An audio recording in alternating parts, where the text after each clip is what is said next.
ఒక్కరికే వాడతాం. ఆయననే బైబిల్ అంటోంది తండ్రి అయిన దేవుడు అంటోంది బైబిల్. ఏమంటోంది? తండ్రి అయిన దేవుడు, పరలోకపు తండ్రి, దేవుడు, సృష్టికర్త. ఈ పదాలన్నీ కూడా ఉన్నవాడు ఈ పదాలన్నీ కూడా ఆయనకు ఆపాదించబడ్డాయి. సృష్టికర్త ఒక్కడే ఉంటాడు.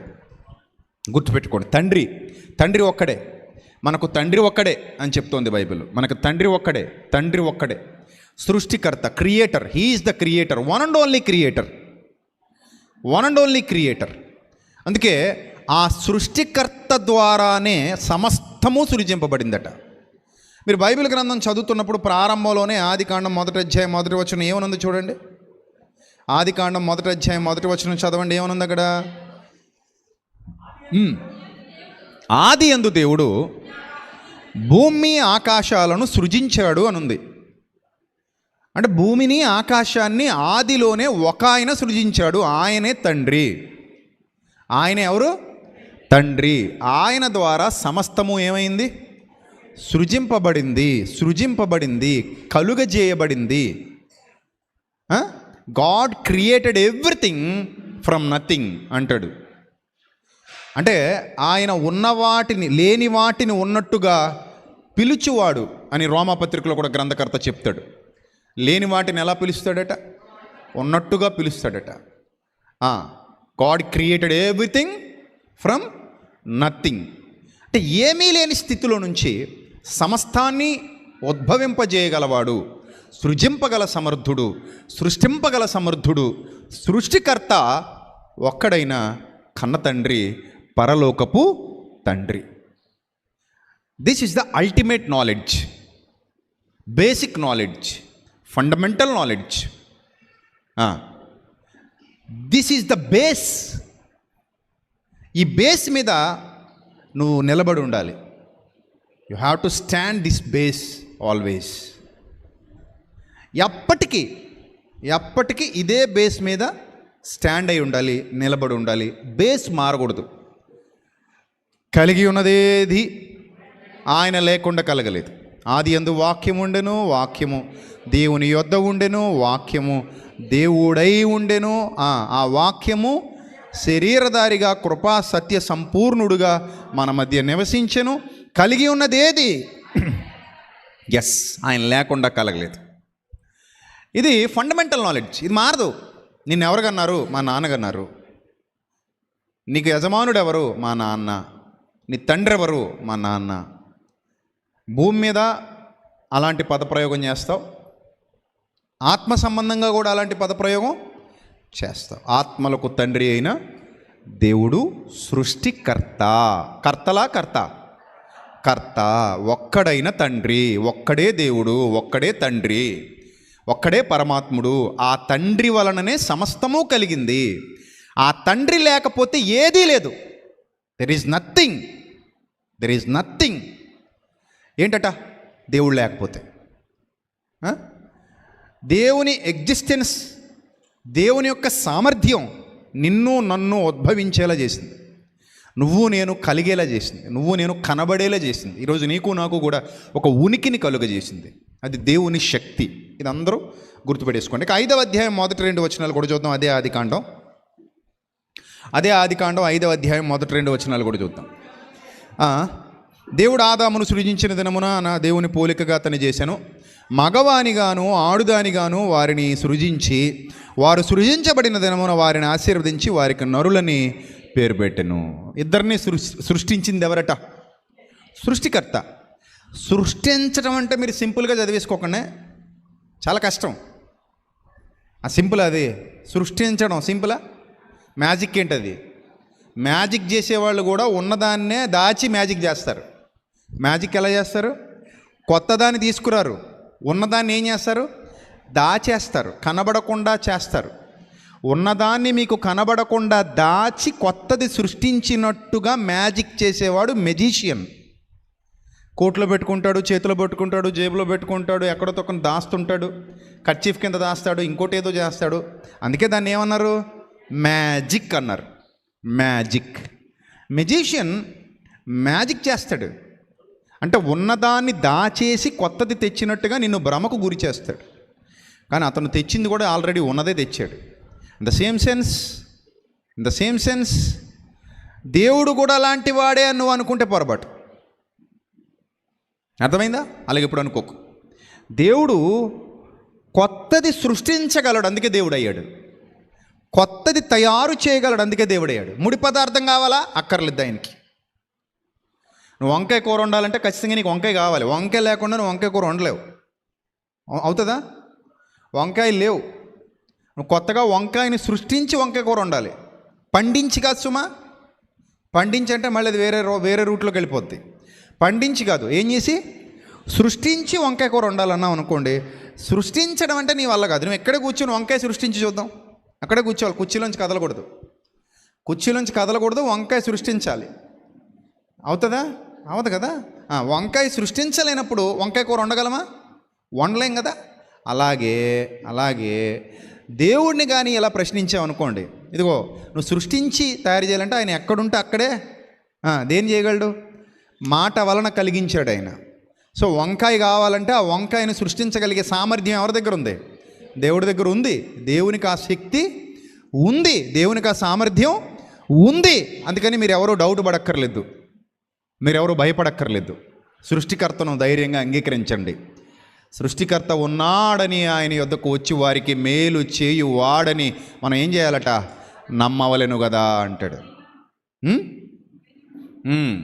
నమ్మాలి కదా అంటాడు. కాబట్టి ఆయన సమస్తాన్ని సృష్టిస్తాడు. సృష్టించడం అంత ఈజీ కాదు, ఆయన మాత్రమే సృష్టించగలడు. ఇప్పుడు కలిగి ఉన్నవన్నీ ఆయన సృష్టించినవే. మీరు కనులెత్తి చూస్తే అన్నీ ఆయన సృష్టించినవే కనబడతాయి.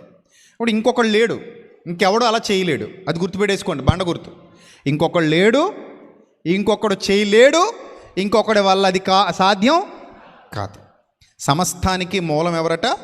దేవుడు. సమస్తానికి మూలం తండ్రి. ఆదికాండం 14వ అధ్యాయము 19వ వచనం. ఆదికాండం 14వ అధ్యాయము 19వ వచనం. ఆదికాండం 14వ అధ్యాయము 19వ వచనం చూడాలందరూ. అప్పుడతడు అబ్రామును ఆశీర్వదించి ఆకాశమునకు భూమికిని సృష్టికర్తయును సర్వోన్నతుడైన దేవుని వలన అబ్రాము ఆశీర్వదింపబడును గాక. ఆ విషయాన్ని చెప్పడానికి ఏమేమి వాడుతున్నాడు అక్కడ? ఆకాశమునకును భూమికిని సృష్టికర్త సర్వోన్నతుడైన దేవుడు. ఆ పాయింట్ అండర్లైన్ చేసుకోండి. ఆకాశానికి భూమికి సృష్టికర్త, ఆకాశానికి భూమికి సృష్టికర్త సర్వోన్నతుడైన దేవుడు. అంటే మనం కన్నులెత్తి చూస్తే ఆకాశం కనబడుతుంది. ఎవరు దాన్ని సృజించారు అంటే దేవుడని ప్రతి మానవుడు ఒప్పుకుంటాడు. ఆస్తికుడైన ప్రతి మానవుడు, నాస్తికుడు మినహాయిస్తే ఆస్తికుడైన ప్రతి మానవుడు ఆకాశం వైపు కన్నులెత్తి చూసినప్పుడు ఎవరు కనబడతారట? దేవుడు కనబడతాడు. ఓ దేవుని వలననే ఇది సాధ్యము అని ఆస్తికుడైన ప్రతి మానవుడు ఒప్పుకుంటాడు, నిస్సంకోచంగా, నిస్సందేహంగా. నాస్తికుడు అది వేరే రూటు, వదిలేయండి.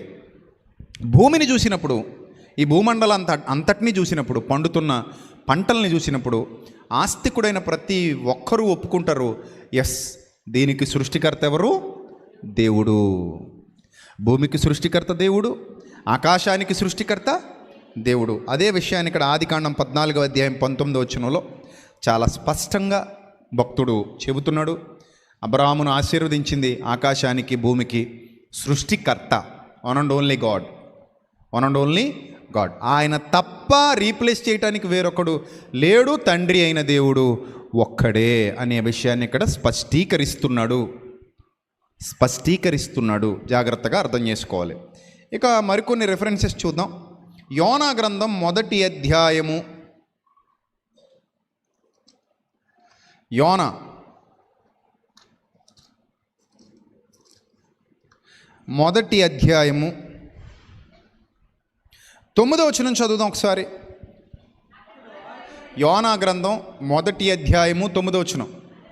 ఇంకా చాలామంది తిరిగేస్తున్నారు పేజీలు. మీరు ఆకారాది పట్టికి చదువుకుంటే బెటర్ అనుకుంటున్నాను నేను. కొంచెం ఆకారాది పట్టిక బట్టి పట్టారనుకోండి మన సండే స్కూల్ పిల్లల్లాగా ఆదికాండము అక్కడ నుంచి మొదలెట్టాలి. కొంచెం ఆ పాత నిబంధన పుస్తకాలన్నీ బట్టి పట్టుకుంటే యోనా ఎక్కడుందో తెలుస్తుంది. లేకపోతే ఇంక తిరిగేసుకోవడమే. ఈలోగా రెఫరెన్స్ అయిపోద్ది, మళ్ళీ ఇంకో రెఫరెన్స్లోకి వెళ్ళిపోతాం, మీరు ఇంకే తిరిగేస్తూ ఉంటుంటారు. 762 పేజు పాత నిబంధనలో 762. యోనా గ్రంథం 1వ అధ్యాయం 9వ వచనం. అతడు వారితో ఇట్లనెను, నేను హెబ్రీయుణ్ణి, సముద్రానికి భూమికి, మళ్ళీ ఇక్కడ ఆకాశానికి భూమికి, ఇందాక ఆకాశానికి భూమికి, ఇప్పుడు సముద్రం మీద ఉన్నాడు కదా, మరి ఎక్కడున్నాడు ఈయన? సముద్రం మీద ఉన్నాడు. అందుకని ఏం చెప్పాలి ఇప్పుడు? సముద్రానికి భూమికి సృష్టికర్త అయి ఆకాశమందుండు దేవుడై ఉన్న యెహోవా యందు నేను భయభక్తులు గలవాడనై ఉన్నాను అన్నాడు. సముద్రానికి సృష్టికర్త ఒక ఆయన ఉన్నారు, భూమికి సృష్టికర్త ఒక ఆయన ఉన్నారు, ఆకాశానికి సృష్టికర్త ఒక ఆయన ఉన్నారు. ఇప్పుడు సృష్టికర్త మాత్రమేనా, పరిపాలకుడు కూడా ఆయనేనా? చెప్పండి. సృష్టికర్త మాత్రమేనా, ఆయన అండర్లో నుండి ఏమైనా ఎవరికైనా ఇచ్చేసాడా? అంటే చూడండి, అప్పుడప్పుడు కొన్ని ప్రైవేట్ కంపెనీలకి ఇచ్చేస్తుంటారు గవర్నమెంట్ ఆస్తులు. గవర్నమెంట్ ఆస్తులు కొన్ని సందర్భాల్లో ఎవరికి ఇచ్చేస్తుంటారు? ప్రైవేట్ కంపెనీలకి ఇచ్చేస్తుంటారు. వాళ్ళు వాడుతుంటారు దాన్ని. సో అలాగా దేవుడు కూడా ఆయన ఆస్తులు ఎవరికైనా ఇచ్చేస్తాడా? ప్రైవేట్ కంపెనీలకి ఇచ్చేస్తాడా? ఇదిగో చాలా రోజులుగా నేనే మెయింటైన్ చేస్తున్నాను, ఇవన్నీ కొంచెం రెస్ట్ తీసుకుందాం అనుకున్నాను, కొన్నాళ్ళ పాటు నా చేతిలో నుంచి మీరు తీసుకొని మీరు చేయండి మెయింటెనెన్స్ అని ఎవరికైనా ఇచ్చేస్తాడా దేవుడు? అలా ఇస్తే మనం ఉంటాం అసలు? ఇక్కడ ఉండం. అందుకని ఇంకా అలాంటి నమ్మకాలు పెట్టుకోకండి, అలాంటి ఆలోచనలు కూడా పెట్టుకోకండి. పార్టీలు మారితే పార్టీల నిర్ణయాలు మారచ్చు, పరలోకపు తండ్రి మారితే పరలోకపు తండ్రి నిర్ణయాలు మారచ్చు. పార్టీలు మారే అవకాశాలు ఉన్నాయి పుష్కలంగా, కానీ పరలోకపు తండ్రులు మారే అవకాశాలు లేవు. ఒక్కడే తండ్రి, శాశ్వత కాలం ఆయనే తండ్రి, ఆయన తప్ప మరొక తండ్రి లేరు. కనుక ఈ సృష్టి మీద సర్వాధికారాలు ఎవరివి అంటే సర్వాధికారి అయిన దేవునివి మాత్రమే. బేసిక్ నాలెడ్జ్ అంటారు దీన్ని, ఫండమెంటల్ నాలెడ్జ్. సర్వాధికారి అయిన దేవుడు మాత్రమే సమస్తాన్ని తన కనుసన్నల్లో పరిపాలిస్తాడు. ఆయన అండర్లోనే అన్నీ ఉంటాయి. ఎవరైనా ఆయన అండర్లోనే ఉండాలి, ఆయన క్రిందే ఉండాలి. ఎవరైనా సరే ఆయనకి ఇష్టం లేదా జరగనివ్వడు, ఆయనకి ఇష్టమా జరగనిస్తాడు. ఆయన అనుమతి లేకుండా ఆకాశం నుండి చుక్క నేల మీద రాలదు, ఒక చుక్క ఆకాశానికి ఎగిసిపోదు. ఆయన అనుమతి లేకుండా ప్రకృతిని శాసించగలిగే సమర్థులు ఎవ్వరూ లేరు. నక్షత్రాలకు కానీ, ఆకాశానికి కానీ, సముద్రానికి కానీ, యావత్తు భూమికి కానీ ఆయన మాత్రమే ప్రభు అయి ఉన్నాడు, ఆయన మాత్రమే సృష్టికర్త అయి ఉన్నాడు. ఈ విషయాన్ని చాలా వచనాలు స్పష్టం చేస్తున్నాయి, మనం కూడా చూస్తున్నాం. కీర్తన గ్రంథం 96 కీర్తన 5వ వచనం త్వరగా చూద్దాం. 96 కీర్తన 5వ వచనం, 96 కీర్తన 4 నుంచి చదువుదాం. యెహోవా మహత్యము గలవాడు, ఆయన అధిక స్తోత్రము పొందదగినవాడు, సమస్త దేవతల కంటే ఆయన పూజనీయుడు. దేవతల కంటే అనగానే మళ్ళీ వాళ్ళందరూ ఉన్నారని కాదు, మనుషులు సృష్టించారండి. పూజనీయుడు. జనములు సృజించినవన్నీ వట్టివే.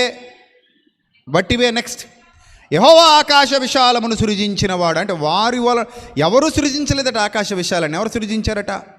సృష్టికర్త అయిన దేవుడు సృజించాడు. ఇది సత్యం. ఇది ఎవ్వరూ ఆకాశ విశాలాన్ని సృజించలేదు, సృష్టికర్త అయిన దేవుడు ఆకాశ విశాలాన్ని సృజించినవాడు. ఘనతా ప్రభావములైన సన్నిధిని ఉన్నవి, బల సౌందర్యములైన పరిశుద్ధ స్థలములో ఉన్నవి. జనముల కుటుంబములారా యెహోవాకు చెల్లించుడి, మహిమ బలములు యెహోవాకు చెల్లించుడి అంటాడు. అంటే ఆయన మాత్రమే ఆకాశ విశాలమును ఏం చేశాడట? పరిచాడట. He is the creator, he is the owner, he is our father. ఇక ఎవరు లేరు, వాటన్నిటి మీద అధికారం అయిందే. అర్థమైందా? నేను ఇదివరకు కూడా చాలాసార్లు చెప్పాను, మన మెసేజెస్లో చెబుతూ అన్నాను, రాష్ట్రానికి 2 సీఎంలు ఉంటే ఎలాగుంటుంది చెప్పండి? రాష్ట్రానికి 2 సీఎంలు సేమ్ అధికారాలు ఉన్నాయి, ఇద్దరికి సంపూర్ణ అధికారాలు ఉన్నాయి. ఒకరు ఎక్కువ కాదు, ఒకరు తక్కువ కాదు, సేమ్ క్వాలిటీస్తో 2 ఉన్నారు. 2 సీఎంలే ఎట్ ఎ టైంలో ఉన్నారు. అంటే 2.5 సంవత్సరాలు ఒకళ్ళు, 2.5 సంవత్సరాలు ఒకళ్ళు పంచుకునే ప్రభుత్వం కాదు ఇది. ఎట్ ఏ టైం 2 సీఎంలు ఒకేసారి రూల్ చేస్తున్నారు, ఒకేసారి గవర్నమెంట్ని పరిపాలిస్తున్నారు అనుకుందాం. కాసేపు పరిపాలన ఎలా ఉంటుంది మీరు చెప్పండి. ఇప్పుడు ఎడ్డమంటే ఒకరు, తెడ్డమంటే మరొకరు, అంతేనా? ఒకరు ఎస్ అంటే ఒకరు నో, ఒకరు లాగండి అంటే ఒకరు తొయ్యండి అంటారు, ఒకరు ఉంచండి అంటే ఒకరు కోల్చండి అంటారు, ఒకరు ఇవ్వండి అంటే ఒకరు ఆపండి అంటారు. ఇప్పుడు రాష్ట్రం ఏమైపోద్ది? అప్పుడు ముక్కముక్కలు అయిపోద్ది, అస్తవ్యస్తం అయిపోద్ది, జరగదు పరిపాలన. అలా ప్రకృతిలో ఎక్కడైనా మీకు కనబడుతుందా? చూడండి, ప్రకృతి మీద 2 గానుందనుకోండి అధికారం, ప్రకృతి ఎలా ఉంటుందా? ఎలా ఉంటుందా? వర్షం ఆయనేమో కురిపిస్తుంటాడు, ఈయనేమో ఆపేస్తుంటాడు. భూమి ఆయన పండిస్తుంటాడు, ఈయన ఎండిపోయిలే చేసేస్తుంటాడు. మళ్ళీ ఆయన పండిస్తుంటాడు, ఈయన ఎండగొట్టేస్తుంటాడు. ఆయన పండిస్తుంటాడు, ఎండగొట్టేస్తుంటాడు. మనకు సిరాకొత్త చూడు. నాకే బావయ్య మీ ఇద్దరు ఎవరో ఒకరు ఉన్నాడు బావయ్య అంటాం అనమా? చివరికి అంటామన్నా? మరి అంటాం కదా. సో కాబట్టి 2కి అధికారాలు ఉండకూడదు, ఒకటే అధికారం. ఒకసారి మనం ప్రకృతిలోకి వెళ్ళి చూద్దాం. సంఘంలో కూర్చొని ఏది చెప్తే తినేసిపోవడం కాదు, ప్రాక్టికల్గా కూడా ఆలోచన, జ్ఞానం, వివేకం ఉండాలి కదా. ఒకసారి ప్రకృతిలోకి వెళ్ళి చూద్దాం. ఎలా ఉంది ప్రకృతి అంతా? పొద్దున్న లేచా, పైకి చూసా, సూర్యుడు వచ్చాడు. రాత్రికి చూసా, చంద్రుడు వచ్చాడు. మా తాతల కాలం నుంచి అదే కథలు. చందమామరా అవే, జాబిల్లిరా అవే అంటున్నారు. వస్తుంది కాబట్టి. ఒకవేళ ఎప్పుడైనా రావడం మానేస్తుంది అనుకోండి, 10 సంవత్సరాలు కనబడట్లేదు అనుకోండి, ఆ పద్యాలు ఉండవు. చందమామ ఎప్పుడు వస్తా అవే పాటలు మారిపోతాయి. నువ్వు ఎప్పుడు వస్తే అప్పుడు నిన్ను చూస్తామే అని రాస్తారు, అంతేనా? చూడండి, డైలీ జరిగే కార్యక్రమాలు ఇవి. మన తాత ముత్తాతల కాలం నుంచి అది అలాగే ఉంది, అదేం మారలేదు. మనం పుడతాం, సత్తాం, మనం పుడతాం, చచ్చిపోతాం. జనములు తరములు వెంబడి తరములు ఏమైపోతున్నాయి? గతించిపోతున్నాయి. మనుషులు పుడుతున్నారు, చేస్తున్నారు. ప్రకృతి అలాగే నిలిచి ఉందట. ఎందుకంటే ఆయన అండర్లో ఉంది. అది కథలతో మెదలదు, అలాగే ఉంటుంది. ఆయన శాసనం, ఆయన నియామకం, ఒక్కడే పరిపాలిస్తున్నాడు. 100 మంది పరిపాలకులు లేరు. సూర్యుడు ఆయన మాట వినాలి, చంద్రుడు ఆయనకు లోబడాలి, నక్షత్రాల గమనాన్ని, చలనాన్ని ఆయన చూసుకుంటాడు. భూమి పండాలి, ఎండాలి, కురవాలి, వర్షం ఏం చేయాలన్నా నిర్ణయాలు ఎవరివి? దేవునివి. సార్వభౌమాధికారం అయింది. ఎవ్వరూ ఆయన పరిపాలనలో వేలు పెట్టడానికి వీలు లేదు. ఆయన మాత్రమే శాసనకర్త, ఆయన మాత్రమే ప్రభుత్వానికి అధిపతి, పరలోకపు ప్రభుత్వానికి అధిపతి, ఒకే ఒక్క అధిపతి. ఆయనే చేస్తాడు ఏం చేసినా. ఆయన ద్వారానే సమస్తం జరుగుతుంది, ఆయన ద్వారానే సమస్తం నిర్ణయింపబడుతుంది, ఆయన ద్వారానే సమస్త పరిపాలన ముందుకు కదులుతుంది. కాబట్టి హీ సుప్రీం, ఇది మనకు అర్థమవుతుంది ఇక్కడ. కాబట్టి ఇంకొకరు లేరు, 2 ముగ్గురు ఉండరు, ఒక్కరే సమస్తం మీద, ఒక్కరే అధిపతి. ఆయనే, ఇంక మొత్తం ఆయనదే. అందుకే భూమియు దాని పరిపూర్ణతయు ఎవరివి? నాది బిడ్డ అన్నాడు. నాది అంతే. మా నాన్నగారిది, అంతే హ్యాపీ. మొత్తం ఎవరిది? నాన్నగారిదే, మొత్తం ఆయనదే. కాబట్టి ఆయన నడిపిస్తున్నాడు చక్కగా. సూర్యుడు ఆకాశ విశాలాన్ని నడిపించేవాడు, ఆకాశ విశాలాన్ని సృజించినవాడు, అన్నీ ఆయనే. కాబట్టి ఈ విషయాన్ని మనం గమనిస్తే ప్రియమైన దేవుని పిల్లలారా, ఇప్పుడు మనుషులు రకరకాల మార్గాలలో విచ్ఛిన్నమైపోయారు. ఈ మనుషులు విచ్ఛిన్నమైపోవడానికి కారణం ఏంటో రోమాపత్రిక 1వ అధ్యాయంలో చెప్తున్నాడు. ఒకసారి చూద్దాం. ఈ సత్యం తెలియక మానవులు ఏమైపోయారట? విచ్ఛిన్నమైపోయారట. ఎందుకు విచ్ఛిన్నమైపోయారట? 21వ వచనం చూడండి. రోమాపత్రిక 1వ అధ్యాయము 21వ వచనం అందరూ చూడాలి. రోమాపత్రిక 1వ అధ్యాయం 21వ వచనం. మరియు వారు దేవునిని ఎరిగియు ఆయనను దేవునిగా మహిమపరచలేదు. అది ప్రాబ్లం ఇక్కడ. సృష్టికర్త ఒకడు ఉన్నాడన్న సత్యాన్ని ప్రజలు మర్చిపోయారు. ప్రజలు మర్చిపోయి వాళ్ళ మట్టి మెదడులో పుట్టిన ఆలోచనలకు రూపకల్పన చేయటం మొదలుపెట్టారు. అర్థమైందా? వాళ్ళ మట్టి మెదడులో పుట్టిన ఆలోచనలకు ఏం చేశారు? రూపకల్పన చేశారు. ఇప్పుడు ఇక్కడ ఇంతమంది ఉన్నారు, అందరి కటింగ్లు ఒకలాగా ఉన్నాయా? ఉన్నాయా? ఎందుకు లేవు?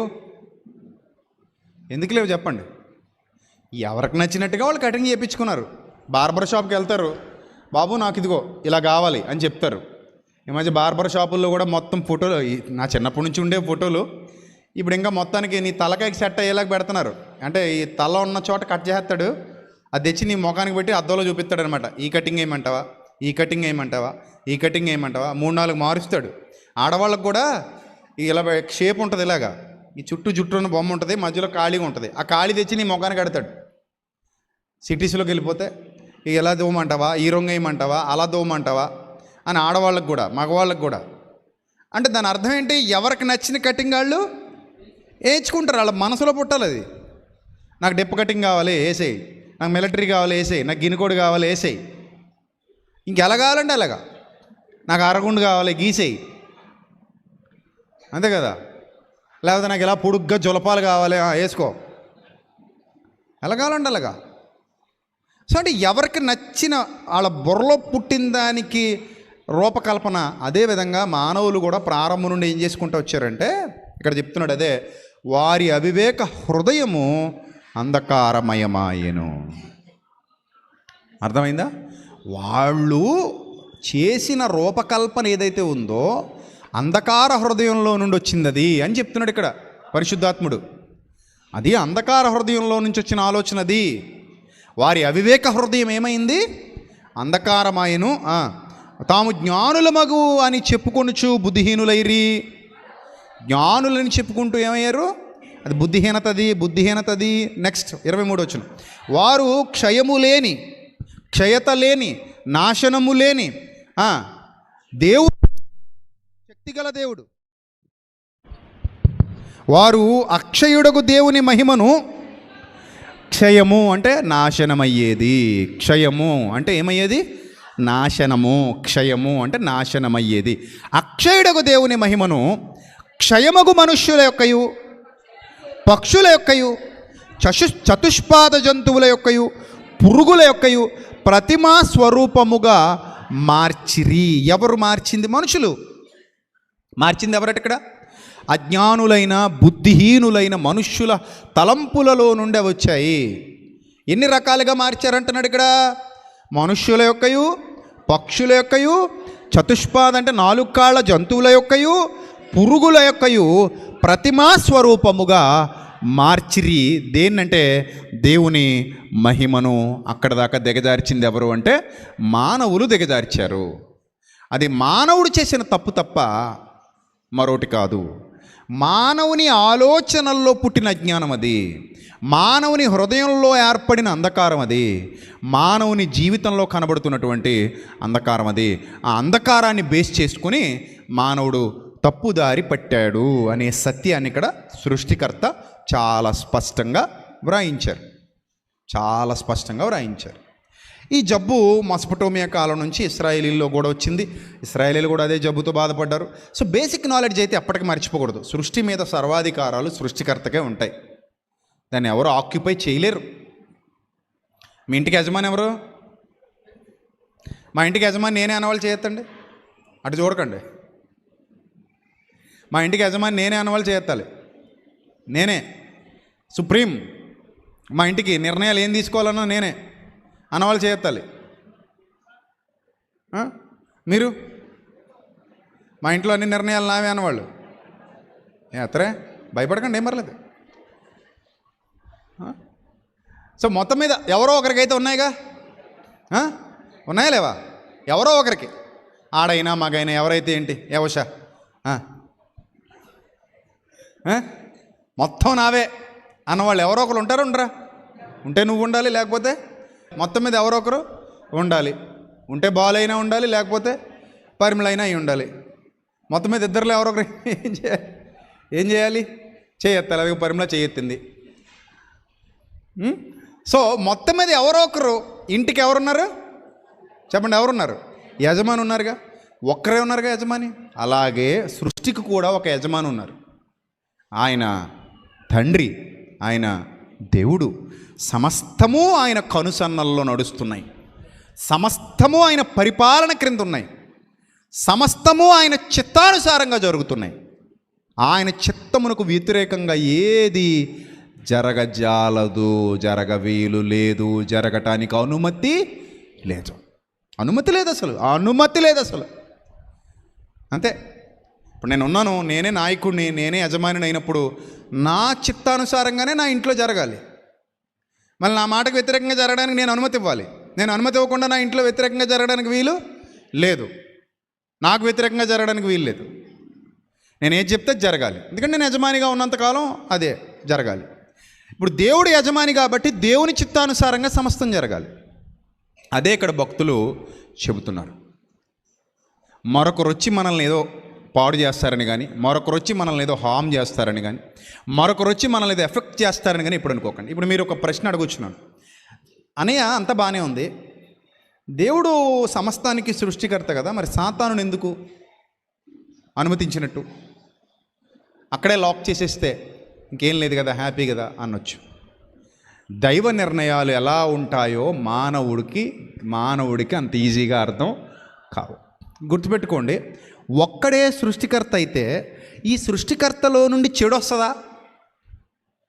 సృష్టికర్తలో నుండి చెడు వస్తుందా అనంటే సృష్టికర్తలో నుండి చెడు రాదు, కానీ సృష్టికర్త నుండి వచ్చింది చెడుగా మారడానికి ఛాన్స్ ఉంది. అలా మారింది. ఇది మీకు అర్థం కావాలంటే ఒక బెస్ట్ ఎగ్జాంపుల్ చెప్తాను. మీ శరీరం మంచిదా చెడ్డదా? శరీరం మంచిదా చెడ్డదా? మంచిది. మీరు తినే ఆహారం మంచిదా చెడ్డదా? చెప్పండి. మీరు తినే ఆహారం మంచిదా చెడ్డదా? మంచిది. కానీ ఉదయాన్నే విసర్జితం బహిర్భూమికి వెళ్ళి విసర్జిస్తున్నారే, అది మీ శరీరానికి ఉపయోగపడని చెడ్డది మీ శరీరంలో నుంచి వస్తుంది. వ్యర్థ పదార్థం అంటారు దాన్ని. మార్క్స్ వార్త 7వ అధ్యాయంలో కూడా యేసుప్రభువు వారు చెప్తారు, అది బహిర్భూమిలో విడువబడును అంటారు కదా. ఒక వ్యర్థ పదార్థం మనం తీసుకున్న పవిత్రమైన ఆహారం శుద్ధీకరించబడిన తర్వాత ఈ శరీరం విసర్జించేటువంటి వ్యర్థ పదార్థం ఏదైతే బయటకు వస్తుందో, అలాగే దేవుని సృష్టిలో భాగమైన దుష్టుడు కూడా దేవుని నుండి వేరై దుష్టుడిగా మారాడు. ఆ దుష్టుని వలన చీకటికి సంబంధిగా పిలువబడుతూ నెగిటివ్ కార్యకలాపాలకు రూపకల్పన చేస్తున్నాడు. ఎవరిని మింగుదునా అని గర్జించు సింహమూలే వెదకుచు తిరుగులాడుచున్నాడు. వాడు ఉండబట్టే మనం పరీక్షలో గెలుస్తున్నాం అని వాడికి భయపడాలా? మీరు చెప్పండి, మీలో సాతానుకు భయపడువాడెవడు? సాతానుకు ఒకవేళ ఎవడైనా భయపడుతున్నాడంటే వాడు దేవుని కుమారుడు కాడు. రాసి పెట్టుకోండి. సాతానుకు భయపడేవాడు దేవుని కుమారుడు కాడు. దేవుని కుమారుడు సాతానుకు భయపడడు. భయపడమని బైబిల్లో ఎక్కడా లేదు. గుర్తుపెట్టుకోవాలి. ఒకవేళ నేను ఇంకా భయపడతాను అంటావా, నువ్వు దేవుని కుమారుడివి కాదు, కుమార్తెవి కాదు, నువ్వు బలవంతుడివి కాదు. అపవాదిని ఎదిరించండి అన్నాడు బైబిల్లో. అర్థమైందా? ఏమన్నాడు? ఎదిరించండి, భయపడండా. అపవాదికి భయపడండి ఉందేటి బైబిల్లో? ఉండదు. ఎదిరించండి. చిన్న పిల్లల్ని కుక్క తరిమితే పరిగెడతారు. మనల్ని తరిమినా కూడా పరిగెడతాం అనుకోండి, ఏమనాలి ఇప్పుడు? నిన్ను వీరుడా, శూరుడా, ధీరాది ధీరుడా అనాలా? ఏమనాలి? కుక్కకే పరిగెత్తిస్తుంది. గట్టిగా ఒక కేకేస్తే ఆగిపోయి పారిపోద్ది. దానికి భయం, నువ్వేం చేస్తావని. అర్థమైందా? మనం పరిగెత్తు కొడుతున్నాం, బండి వెనక పడతాయి, ఇంకా యాక్సిలేటర్ పెంచేసామనుకో దాన్ని గుద్దుపడిపోతావు. అలా చేయకూడదు. ఒకసారి ఆపి ఏంటి కదా అంటే పోద్ది, భయపడద్ది. నువ్వు కాళ్ళు 2 గాల్లోకి ఎత్తేసి రయ్యోమని వెళ్ళిపోయావు అనుకో, దేని గుద్దేస్తావో తెలియదు. ఎందుకంటే నీకంటే నువ్వు భయపడుతున్నావు అని తెలిస్తే ఇంకా స్పీడ్గా వస్తుంది. చిన్నపిల్లలు భయపడుతున్నారని తెలిస్తే ఇంకా స్పీడ్గా వస్తాయి అవి. అప్పుడు ఏం చేయాలి? ధైర్యవంతుడు చచ్చే అంటే పోతుంది, దాని భాష అది, ధైర్యవంతుడు చేసే పని. అలాగే జ్ఞాని సాతానుని ఎదిరిస్తాడు, అజ్ఞాని సాతానుకు భయపడతాడు. మీలో ఎవరు సాతానుకు భయపడుతున్నారు? చేయి చూపించండి, మీకు స్పెషల్ ట్రీట్మెంట్ ఇస్తాను తర్వాత. అంటే బాగా ఇంకా వాకింగ్ చెప్తాను, స్పెషల్ ట్రీట్మెంట్ మిమ్మల్ని ఏం చేయను. అంటే ఈ బోధ విని కూడా నా ముందు కూర్చుని కూడా ఇన్నాళ్ళుగా సత్యం వింటూ కూడా అమ్మో అపవాది పేరెత్తితేనే భయంగా ఉందండి, సాతాను పేరెత్తితేనే భయంగా ఉందండి, అదే కొంచెం ఇబ్బందిగా ఉందండి, దయ్యం పేరెత్తితేనే భయంగా ఉంది, ఎవరైనా అంటున్నారా? అలాంటి వాళ్ళు ఉన్నారు ఇక్కడ? ఉండకూడదు మన సంఘాల్లో అలాంటి వాళ్ళు, ఉండడానికి వీల్లేదంతే. మన బ్యాచ్ మొత్తం అపవాదిని ఎదిరించే బ్యాచ్ తప్ప అపవాదికి భయపడే బ్యాచ్ కాదు మంది. ఏ బ్యాచ్ మంది చెప్పండి? ఏ బ్యాచ్ మంది? అపవాదిని ఎదిరించి నిలబడే బ్యాచ్ అది. అంతే తప్ప అపవాదికి భయపడేవాడు దేవుని కుమారుడు కాదు. అపవాదిని ఎదిరించుడి, అప్పుడు వాడు మీ యొద్ద నుండి, అది అది అది అండర్లైన్ చేసి పెట్టుకోండి, అది అండర్లైన్ చేసి పెట్టుకోండి. వాడు మీ యొద్ద నుండి పారిపోవాలి తప్ప మీరు భయపడి పారిపోతాం ఏంటి? దరిద్రం. మీరు భయపడటం ఏంటి? ఎవ్వడికే ఎప్పటికే చచ్చేంత వరకు భయం అనేది మీ మైండ్లోకి రాకూడదు. అది ఏదైనా కానివ్వండి, ఎంత పెద్దదైనా కానివ్వండి, ఏదైనా కానివ్వండి, భయం అనేది మీ మైండ్లోకి రాకూడదు. ప్రకృతిలో దేనికి భయపడకండి. ప్రకృతి నా తండ్రిది, నీ తండ్రిది, మన తండ్రిది. అపవాదికి అస్సలు భయపడకండి. వాడు మన వెంట్రుక కూడా రాల్చలేడు. కారణం, మీ తల వెంట్రుకలన్నీ లెక్కింపబడి ఉన్నవన్న వాగ్దానం మనకుంది బిడ్డలారా, జాగ్రత్త. ఏముంది వాగ్దానం? మీ తల వెంట్రుకలన్నీ లెక్కింపబడి ఉన్నవి. ఎవడికి భయపడతారు? భయపడుతున్నావా? భయము ప్రేమ భయమును ఏం చేస్తుందట? చెప్పండి, ఏం చేస్తుందట? వెళ్ళగొట్టును అంటాడు యోహాను పత్రికలో. పరిపూర్ణమైన ప్రేమ భయమును ఏం చేస్తుంది? వెళ్ళగొట్టును. నీలో పరిపూర్ణమైన ప్రేమ ఉంటే no more fear, no more anxiety. Be స్టేబుల్గా ఉండు, ధైర్యంగా ఉండు, శక్తి కలిగి ఉండు. నిన్ను డిఫీట్ చేసే ఆయుధం ఈ ప్రపంచంలో ఏదీ లేదు. ఎందుకంటే నీ వెనక దేవుడు ఉన్నాడు. నిన్ను ఎదిరించగలిగే, నిన్ను గెలవగలిగే సామర్థ్యం చీకటికి లేదు. నీ వెనక వెలుగై ఉన్న దేవుడు ఉన్నాడు. మీరు బాగా గుర్తుపెట్టుకోండి, చీకటికి ఎక్కువ శక్తి ఉంటుందా, వెలుగుకి ఎక్కువ శక్తి ఉంటుందా? వెలుగు వస్తే చీకటికి పారిపోవాలి, చీకటి వస్తే వెలుగు పారిపోదు. చీకటి వస్తే వెలుగు దగ్గరికి చీకటే మాయమైపోద్ది.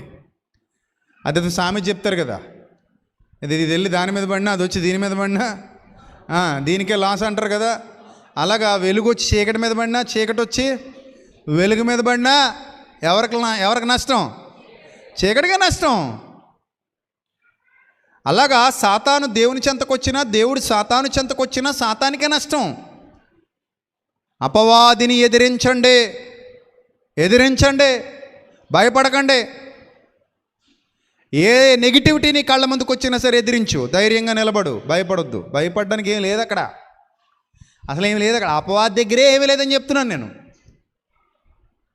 వాడి మాయాజాలం పక్కనెడదాం, మళ్ళీ వాడి మాయాజాలం పక్కనెట్టండి, వాడి మాయాజాలం పక్కన పెట్టండి.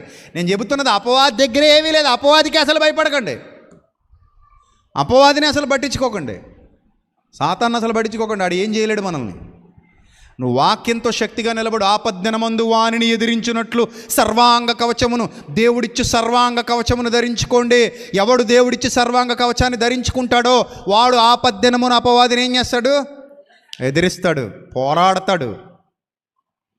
దావీదు గొల్యాతుకి భయపడితే ఏమైనా ఉందా? That is not heroic nature. గొల్యాతుకి ఇశ్రాయేలు సైన్యం అంతా భయపడింది. ఎందుకు? పిరికోళ్ళు కాబట్టి. కానీ దావీదు భయపడ్డ, బలవంతుడు, ధైర్యవంతుడు కాబట్టి. ఏంటి తేడా? ఇతనేమో పిల్లాడు, వాళ్ళేమో పెద్దోళ్ళు. రాజు కూడా భయపడుతున్నాడు. అంటే భయం అనేది నీ మనస్సులో సృష్టించుకునే ఒక అభూత కల్పన, వాస్తవికతకు దూరం చేసే ఒక అసత్యపు ఆలోచన విధానం. భయానికి సృష్టికర్త ఎవరో తెలుసా? ఎవరో గట్టిగా చెప్పండి. నీ మొహం, నువ్వే. భయానికి సృష్టికర్త అపవాది కాదు, నువ్వు. అపవాది అయితే అది ఎప్పటికీ అలాగే ఉంటుంది, ఆడు సృష్టించి వదిలేస్తాడు. కానీ పోతుందంటే నువ్వు పోగొట్టుకోగలుగుతున్నావు అంటే కారణం ఏంటి? వాడా నువ్వా? చెప్పు. సృష్టికర్త ఎవరు? భయానికి సృష్టికర్త నువ్వే. ఎంత మాయ చేస్తున్నాడు చూడు నిన్ను. నువ్వే నువ్వే, అపవాది కాదు, నువ్వే. భయానికి సృష్టికర్త ఎవరు? నువ్వే. నువ్వే తీసేయాలి దాన్ని. నిజం ఎప్పుడైతే రివీల్ అయిపోద్దో ఆటోమేటిక్గా భయం ఏమైపోద్ది? ఎగిరిపోద్ది. భయం ఏమైపోద్ది? ఎగిరిపోద్ది. ఒక అబ్బాయి భోజనం తిన్ననేవాడట. భోజనం తింటలేదని వాళ్ళ అమ్మ వాళ్ళ నాన్నకి చెప్పిందట, నాన్న ఇటు భోజనం చేయట్లేదంటే. వీళ్ళ తాత ఏం చేసేవాడంటే తెల్ల పంచి చుట్టుకొని అటు ఇటు తిరిగేవాడట వరండాలో. అదిగో బూసోడు వచ్చేసాడు, ఇటు భోజనం చేసేవాడు. బూసోడు వచ్చేసాడు, హళ్ళెత్తిపోయి ఏం చేసేవాడు? భోజనం చేసేవాడు. కొన్నాళ్ళకే బూసోడు రహస్యం మనవడికి తెలిసిపోయింది. కర్ర తీసుకుని బూసోడు ఎంటబడ్డాడంటే ఇప్పుడు ఏమైంది చెప్పండి? అదే బూసోడికి భయపడ్డ ఈ మనవడు ఇప్పుడు అదే బూసోడికి ఏమవట్లేదు? భయపట్ల. ఎందుకు భయపడలేదు? ఆడు బూసోడు కాదు, మా తాతే అని తెలిసిపోయింది. ఎప్పుడైతే తెలిసిపోయిందో ఇప్పుడు కర్ర తీసుకుని తాత ఎంటబడ్డాడు. ఇప్పుడు తాత భయపెట్టగలడా నేను బూసోడని చెప్పి? భయపెట్టలేదు. ఇన్ ద సేమ్ సెన్స్, ఎప్పుడైతే నీ జ్ఞాననేత్రం వెలిగింపబడుతుందో, నీ మనోనేత్రం వెలిగింపబడుతుందో, అపవాదిని భూతద్దంలో చూడడం మానేసి మామూలుగా వాక్యం అనే అద్దంలో చూడడం నేర్చుకో. అపవాదిని నీకు ఏ అద్దంలో చూపిస్తుంది ఈ సమాజం? భూతద్దంలో చూపిస్తుంది. ఏమీ లేదు అక్కడ. దేవుని శక్తి కంటే సాతాను శక్తి ఎన్నటికీ ఎప్పటికీ గొప్పది కాదు.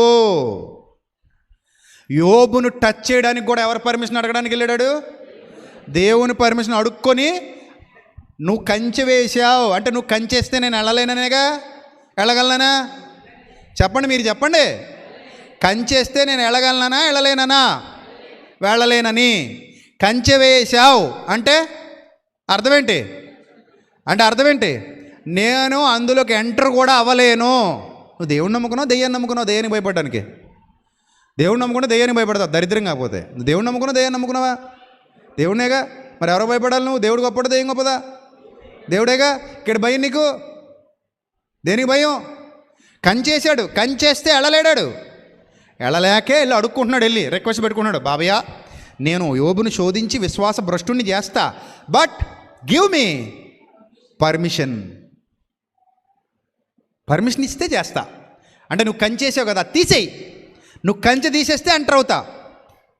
నువ్వు కంచేసినంతకాలం నేను ఏం చేయలేను.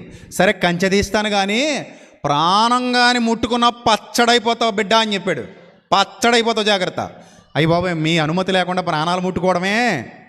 నేను ముట్టుకోను బాబాయ్. మరి ఏం చేస్తావు? ఏదో శోధించుకుంటానండి సరదాగా. నా బ్యాచ్లో కలిపేసుకోవడానికి ఏం చేస్తాను? శోధించుకుంటా. రేపటి నుంచి నా పక్షాన పని చేయడానికి ఒక కుమారుడు ఉంటాడు కదా, శోధించుకుంటే జాగ్రత్తగా తిప్పి నా వైపు కలిపేసుకుంటే. నేనేం చేయలేను నిన్ను. నీ పిల్లల అండదండలు ఉంటేనే ఏదైనా చేయగలను. అర్థమైందా? ఇప్పుడు నా శత్రువు నన్ను ఏం చేయలేడు. అదే నా కొడుకెళ్ళి నా శత్రువుతో కలిసాడు అనుకోండి, నేను ఆడినేం చేయలేకపోతుంటాను. ఎందుకంటే అక్కడ ఎవరున్నారు? నా కొడుకున్నాడు. అది పెద్ద ప్రాబ్లం అయిపోయింది ఇప్పుడు నాకు. అదే వాడు అక్కడే ఉన్నాడు అనుకోండి, నా శత్రువు తొక్కి చిత్తకోటి చంపేస్తాం. అవసరమైతే బాంబే వేస్తాం వెళ్ళి. కానీ అందులో నా బిడ్డ కూడా ఉన్నాడు అనుకోండి, ఇప్పుడు ఏం చేయగలను? బాంబే వేయగలనా? వేయలేను. ఎందుకు? వాడితో పాటు నా బిడ్డ చిక్కుకుపోయాడు అక్కడ. నా బిడ్డ ఉన్నాడు అక్కడ. ఇప్పుడు నా బిడ్డను కాపాడుకుంటే తప్ప నేను వాడిని ఏం చేయలేను. వాడి స్థావరాన్ని ఏం చేయలేను. వాడి స్థావరాన్ని ఏమైనా కూల్చాలనుకుంటే ఆ కూల్చినప్పుడు నా బిడ్డ కూడా చచ్చిపోతాడు. ఇప్పుడు అది ప్రాబ్లం. మీకు అర్థం కావడానికి ఎగ్జాంపుల్ చెప్తున్నాను సుమా, మీకు అర్థం కావడానికి చెప్తున్నాను ఎగ్జాంపుల్. సో కాబట్టి ఇప్పుడు సాతాన్ అనేవాడి బలగం ఎవరంటే మనమే, మనుషులు. ఎలాగా? దేవుని పిల్లలు వాడికి సపోర్ట్ ఇవ్వడం మొదలుపెట్టారు. అందుకే యేసుప్రభువు అన్నారు, మీరు మీ తండ్రి యగు అపవాది సంబంధులు. దేవుని పిల్లలు వాడికి సపోర్ట్ ఇవ్వడం మొదలుపెట్టారు అపవాదికి. ఎప్పుడైతే దేవుని పిల్లలు అపవాదికి సపోర్ట్ ఇవ్వడం మొదలుపెట్టారో వాడి బలం పెరిగిపోయింది. ప్రభు కూడా ఈ లోకాధికారి వచ్చిచున్నాడు అన్నాడు. అపరాధముల చేత పాపముల చేత చచ్చిన వారై ఉండగా చచ్చిన స్థితిలో ఉన్నారు మీరు అంటాడు. అంటే దీని అంతటిని బట్టి మీరు ఆలోచన చేయండి. అపవాదికి బలం ఎక్కడి నుంచి వస్తుంది అంటే నువ్వు నేను ఇస్తే వస్తుంది. నువ్వు నేను ఇవ్వకపోతే వాడికి ఏ బలం రాదు. వాడు ఏం చేయలేడు, మిమ్మల్ని ఏమీ చేయలేడు. వాడి వల్ల ఏమీ కాదు. కొంతమంది అపవాది చంపేస్తున్నాడండి, అపవాది పొడి చేస్తున్నాడండి, అపవాది చంపడం పొడవడం ఏం చేయలేడాడు. నీ దేవుని అనుమతి లేకుండా వాడు నీ దగ్గరికి రాడు. అర్థమైందా? నీ దగ్గర రాలేడు. నీ దగ్గర రాలేడు. ఆయన అనుమతి ఉండాలి. నువ్వు స్థిరమైన విశ్వాసం అనుకో, నిజమైన విశ్వాసం అనుకో, కనీసం నేను టచ్ కూడా చేయడు. ఒకవేళ వచ్చినా నువ్వు అలాగే బలంగా నిలబడ్డావు అనుకో, సిగ్గుపడి పారిపోతాడు. అందుకే అపవాదిని ఎదిరించండి, వాడు మీ వద్ద నుండి పారిపోతాడు అనంత తప్ప మిమ్మల్ని పరిగెత్తిస్తాడని లేదు. అంటే ఒక మాట చెప్తాను, మీకు బాగా అర్థం చేసుకోండి. మనం పరిగెత్తిస్తే పరిగెత్తి పారిపోయేవాడు ఎవడట? అపవాదట. అది ఒకసారి బాగా భూతత్వంలో చూడండి. నేను చెప్పే పాయింట్ని భూతత్వంలో చూడండి. ఏంటా పాయింట్? మనం పరిగెత్తిస్తే పరిగెత్తి పారిపోయేవాడు ఎవరట? అపవాది. ఉందా లేదా బైబిల్లో? ఉందా? అంటే నువ్వు పరిగెత్తించగలిగే సామర్థ్యాన్ని సొంతం చేసుకుని జ్ఞానవంతుడిగా, బలవంతురాలిగా నిలబడి చూపించు, వాడు మీ వద్ద నుండి పారిపోతాడు. భయపడొద్దు. భయపడితే తాడే పాము. భయపడలేనోడికి పామే తాడు. మరి అప్పుడప్పుడు చూడండి, పాము వచ్చింది అనుకోండి, కొంతమంది చేతబడేసుకుంటారు, వెనకాల తోక టెక్నిక్ చేతబడేసుకుంటారు. చేతబడుకుని గిరగిర తిప్పి పక్కన ఆడేస్తుంటారు. కొంతమంది ఏమో సంచిలో పెట్టేస్తారు, కొంతమంది డబ్బాలో పెట్టేస్తారు, కొంతమంది చిన్న కర్రముఖతో కంట్రోల్ చేస్తారు దాన్ని. అంతేనా? కొంతమంది కప్పకే మిద్దెక్కేసి కూర్చుంటారు. కప్పకే మిద్దెక్కేస్తారు. మామూలు దొరకరు ఇంకా మనకి.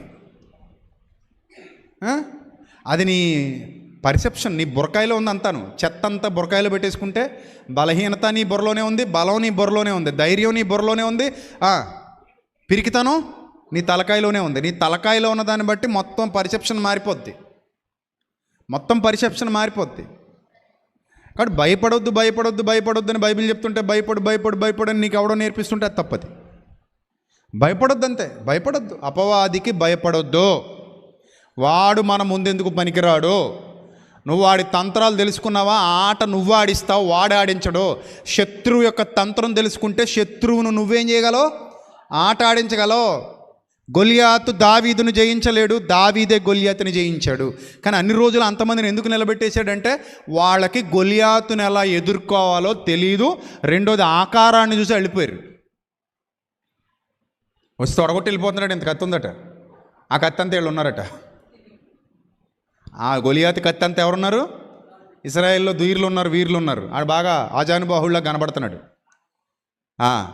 ఆ కత్తి చూసి భయపడిపోతున్నారు వీళ్ళు. ఆడి కత్తే మనంత ఉందరని ఆయన, ఇంకా ఆ కత్తికి మనమే ఎదురెళ్తాం అనుకున్నారు తప్ప అసలు కొంచెం బుర్ర పెట్టి ఆలోచిస్తే అతను మనిషే కదా, మనం దేవుని పిల్లలం కదా, దేవుడి సహాయం ఉంటే వాడిని ఎదుర్కోవడం పెద్ద కష్టమేం కాదు కదా. ఈ ఆలోచన దావీదుకి వచ్చింది, వాళ్ళకి రాలా. వెంటనే పోయాడు. ఏం పట్టుకెళ్ళాడు? పోతూ మరీ పెద్ద పెద్ద ఆయుధాలు పట్టుకెళ్తే దేవుణ్ణి కనపరిచినట్టు కాదనుకొని గులకరాళ్ళు పట్టుకుని వెళ్ళాడు. గులకరాళ్ళు ఎక్కువ వీడికి అనుకున్నాడు. ఆ గులకరాళ్ళు పట్టుకుని వెళ్ళి తిప్పి వదిలితే అది వెళ్ళి నుదురులోకి వచ్చేసింది. నుదురులోకి వస్తే వాడు మనిషే కదా, బోర్లా పడ్డాడు. బోర్లా పడగానే అతని కత్తి తీసుకుని అతని తలే తెగ నరికేశాడు. కాబట్టి భయం నీ శత్రువు, ధైర్యం నీ మిత్రుడు. భయానికి సృష్టికర్త నువ్వే. అపవాదిని ఎదిరించమని బైబిల్ చెప్తోంది తప్ప అపవాదికి భయపడమని బైబిల్ ఎక్కడా చెప్పలేదు. సువార్తలో భాగంగా కూడా పౌలు భక్తుడు అన్యజనుల మధ్యకు సువార్తకి వెళ్ళినప్పుడు ఏం చెప్పాడంటే, వ్యర్థమైన వాటికి భయపడకండి, వ్యర్థమైన వాటిని చూసి పెద్దగా సీరియస్గా తీసుకోకండి, అవి వ్యర్థమైనవి అన్నాడు. ఆయన పదప్రయోగం అలాగుంటుంది. అపోస్తుల కార్యాలు 14వ అధ్యాయం 15వ వచనం చూద్దాం. అపోస్తుల కార్యాలు 14వ అధ్యాయం 15వ వచనం. అయ్యలారా, మీరెందుకు ఇలాగూ చేయుచున్నారు? మేము కూడా మీ స్వభావము వంటి స్వభావము గల నరులమే. మీరు ఈ వ్యర్థమైన వాటి యూజ్లెస్ అని. వ్యర్థమైనవి అంటే అర్థం ఏంటి చెప్పండి? యూజ్లెస్. వ్యర్థమైనవి అంటే అర్థం ఏంటి? యూజ్లెస్, నథింగ్ అని. There is nothing. మీరు ఈ వ్యర్థమైన వాటిని విడిచిపెట్టి ఆకాశమును భూమిని సముద్రమును వాటిలో ఉండు సమస్తమును సృజించిన జీవము గల వ్యర్థమైనది, జీవం లేనిది. మీరు ఎటువైపు తిరగాలని సువార్త ప్రకటిస్తున్నాడు? జీవము గల దేవుని వైపు తిరగాలని మీకు సువార్త ప్రకటిస్తున్నాం. సువార్త అంత దమ్ముగా చెప్పాడు. వ్యర్థమైన వాటిని పట్టించుకోకండి. అర్థవంతమైన దేవుడు ఉన్నాడు, ఆయన వైపు చూడండి. జీవము గలవాడు ఉన్నాడు, ఆయన వైపు చూడండి. వ్యర్థమైనవి అన్నాడు అంతే. ఆకాశానికి భూమికి సృష్టికర్త ఆయన వైపు తిరగండి, ఆయన చూడండి, ఆయనకు భయపడండి. మనుషులకే భయపడొద్దు అంటాడు దేవుడు. తృణమాత్రుడుగు నరునికి మీరెందుకు భయపడాలి? ఎంతలో కనబడంతలో మాయమైపోయే మనుషులకు మీరెందుకు భయపడాలి? వారికి భయపడకండి. మీరు ఎవరికి భయపడవలనో తెలుసా? ఆత్మను దేహమును నరకములో నశింపజేయగల వానికి మిక్కిలి భయపడండి. భయపడితే గీపడితే నా తండ్రికి భయపడాలి, కానీ ఎవడికో అపవాదిగడికి భయపడడం ఏంటి దరిద్రం? అవునా? ఇప్పుడు నీ తండ్రి కంటే అపవాది గొప్పడైతే అపవాదికి భయపడు. నువ్వు చెప్పు నాకు, ఇప్పుడు నువ్వు చెప్పు నాకు, నీ తండ్రి కంటే అపవాది గొప్పడా? భయపడు. కానీ నీ తండ్రి మాత్రమే గొప్పవాడన్నది నీ విశ్వాసమా? ఇక ఎవ్వనికి భయపడద్దు. అది పాట ఉంది, పాత పాట. రాజులు మనకెవ్వరు లేరు, శూరులు మనకెవ్వరు లేరు, సైన్యములకు అధిపతి అయినా యెహోవా మన అండ. యుద్ధము యెహోవాదే, యుద్ధము యెహోవాదే. చూసారా? అలా ఎవరికి భయపడక్కర్లా. సైన్యములకు అధిపతి అయిన దేవునికి భయపడు. ఎవడికి భయపడతా? ఎవడికి భయపడాలి?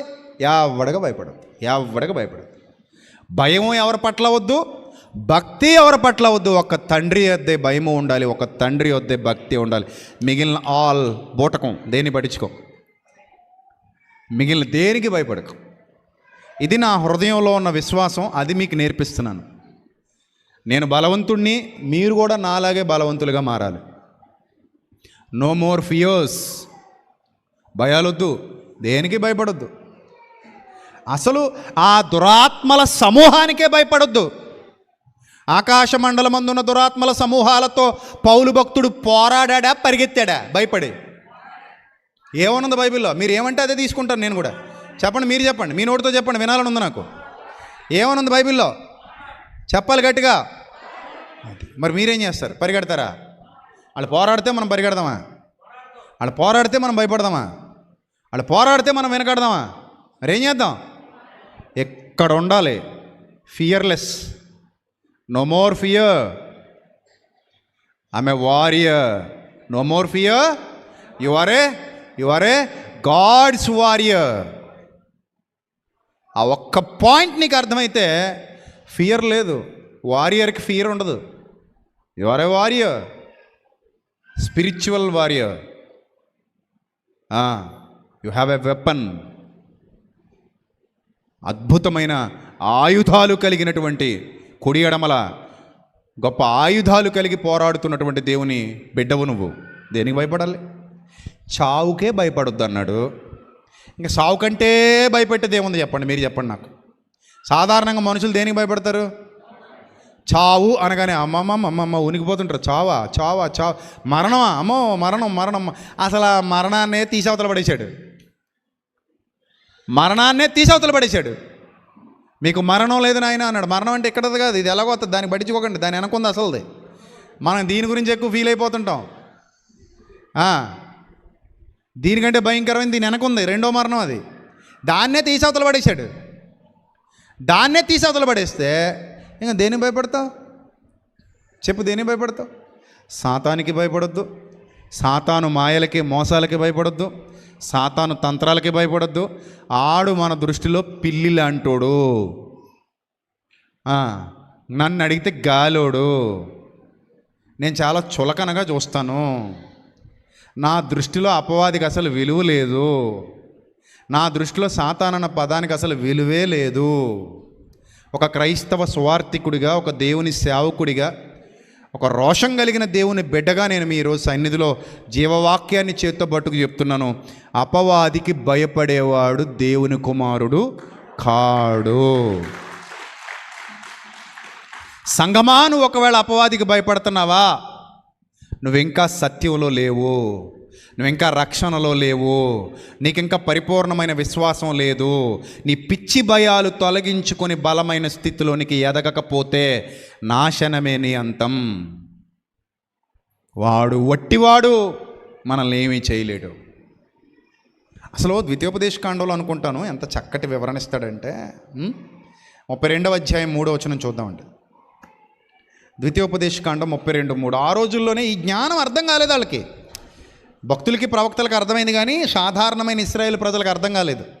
అర్థం కాక వాళ్ళు ఏదో ఊహించేసుకున్నారు.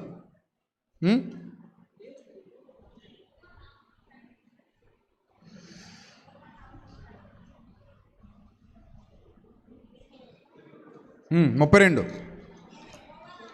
ద్వితీయోపదేశకాండం 32:3. అందరూ తీశారా? నేను యెహోవా నామమును ప్రకటించదను, మన దేవుని మహత్యమును కొనియాడుడి అన్నాడు. మన దేవుని మహత్యమును కొనియాడుడి. నెక్స్ట్, ఆయన ఆశ్రయదుర్గముగా ఉన్నాడు, ఆయన కార్యము సంపూర్ణము, ఆయన చర్యలన్నీ న్యాయములు, ఆయన నిర్దోషి అయి నమ్ముకొనదగిన దేవుడు, ఆయన నీతిపరుడు, యథార్థవంతుడు. వారు తమ్మును చెరుపుకొని ఎవరైనా పిల్లలు ఆయన పుత్రులుగా దీళ్ళు కళంకులైపోయారు, మూర్ఖత గల వక్రవంశం అయ్యారు. అరే బుద్ధి లేని అవివేక జనమా, ఇట్లు యెహోవాకు ప్రతీకారము చేయుదురా. ఆయన నిన్ను సృష్టించిన తండ్రి కాడా? ఆయన నిన్ను సృష్టించిన తండ్రి కాడా? ఆయననే నిన్ను పుట్టించి స్థాపించాడు. పూర్వదినాలు ఒకసారి గుర్తు చేసుకో, తరతరముల సంవత్సరాలు తలంచుకో.